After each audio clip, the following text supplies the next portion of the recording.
নমস্কার, আমি আশিস কুমার রায়। আজও হাজির হয়েছি একটি সম্পূর্ণ ভিন্ন ধরনের ভিডিও নিয়ে। অধিকাংশ ছাত্রছাত্রীরাই দেখি একটা বিষয় পরিষ্কার করে বুঝতে পারে না, সেটা হচ্ছে জীবাশ্ম। জীবাশ্ম ব্যাপারটা তাদের ধরাছোঁয়ার বাইরেই থেকে যায় এবং অধিকাংশ স্টুডেন্টরা তাকে মুখস্থ করে।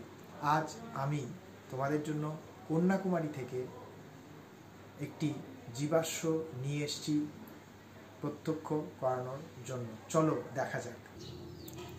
দেখো, এটা একটি পাথর, খুব শক্ত এবং দেখতেই পাচ্ছ এর মধ্যে অনেক সবুজ রঙের শ্যাওলা রয়েছে।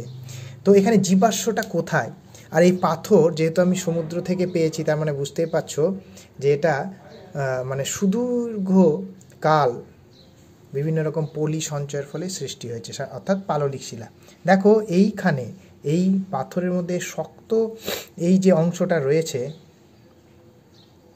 এই অংশটা কিন্তু একটি জীবাশ্ম। কারণ এটি হলো কোনো মোলাস্কা জাতীয় প্রাণীর খোলক। অর্থাৎ আমরা জানি জীবাশ্ম কি, যে কোনো জীবে সম্পূর্ণ বা আংশিক প্রস্তরীভূত রূপ বা তার নিদর্শন বহনকারী কোনো চিহ্নকে আমরা জীবাশ্ম বলে থাকি। তাহলে আশা করি তোমাদের পরিষ্কার হলো।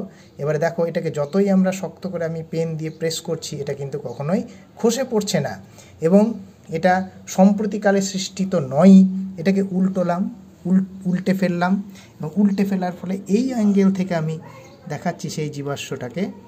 দেখো এই যে অংশটা, এইটাও একটি মোলাস্কা পরভুক্ত প্রাণীর দেহাংশ। তাহলে সুতরাং আমি আশাবাদী যে তোমরা এই জীবাশ্ম ব্যাপারটা কি বা কীরকমভাবে থাকে, আমরা পাই বা পেতে পারি, সেটা আমরা কিন্তু খুব সহজেই বুঝলাম। আশা করি তোমরা এই জীবাশ্মটাকে দেখে খুবই মজা পেয়েছো এবং তোমাদের যদি খুবই ভালো লাগে তাহলে আমার যে চ্যানেল সেটাকে সাবস্ক্রাইব করো, লাইক করো এবং কমেন্ট করো।